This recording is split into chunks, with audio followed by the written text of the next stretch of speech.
देहरादून में शूट किया, उन्होंने वहां पर भी इस बात को अग्री नहीं किया कि भाई डिवोर्स हुआ है, डिवोर्स हो चुका अच्छा है, यही बात अच्छा, उन्होंने तो बोला। उन्होंने ये मेंटेन किया कि डिवोर्स हो चुका तो है मैंने भी यही सोचा कि डिवोर्स हो चुका है। और आपने उतना अब देखिए, मैं अपनी जांच कम्युनिटी की कुरीतियां खोलती हूँ, मैं अपनी कम्युनिटी की कुप्रथाएं खोलती हूँ कि 4 बीवी रखता है ये कटवा कटमुल्ला। अब आप सोचिए कि मैं फंस गई आकर के फिर वहीं पर, मैं क्यों बनूं दूसरी बीवी। अब बिल्कुल सबसे पहली बात कि उनके पासपोर्ट में उनकी फर्स्ट वाइफ क्लोई का नाम है, उनके पास डिवोर्स की डिग्री भी नहीं है, उन्होंने डिवोर्स पिटिशन फाइल भी नहीं किया है, कुछ नहीं किया है। दूसरा उन्होंने उमरगांव में एक चांद नाम की बंगाली महिला को सिंदूर डाला, उन्होंने खुद मुझे मैसेज पे बताया है, खुद बताया है लिख करके।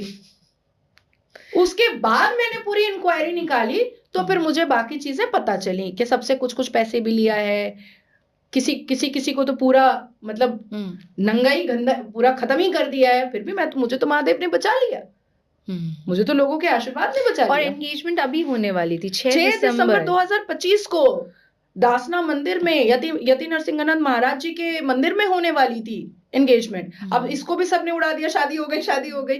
तो अब आप सोचो कि लीगल उनके पास देश के कानून के हिसाब से उनके पास एक ऑस्ट्रेलियन वाइफ है। अच्छा और देश के और इस सनातन धर्म के हिसाब से उनके पास एक मांग में सिंदूर डाली हुई धर्मपत्नी है। तो मेरे साथ क्या करते, निकाह करते, मुसलमान बन जाते। तो मैं तो यही 1 2 3 4 बीवियों के विरोध में हूँ। बिल्कुल। और फिर मुझे तीसरी बीवी बनना था, नहीं बनना था भाई। पर ये बात आपको एंगेजमेंट से कितना दिन पहले पता चला? मैं आई थिंक मैं 1 नवंबर को पहुंची हूँ बिहार। तब तो कैंपेनिंग चल रही थी। नहीं मैं पहुंची हूँ दरभंगा एयरपोर्ट। और अच्छा क्योंकि बहुत सारी क्लैरिटी हो नहीं रही थी।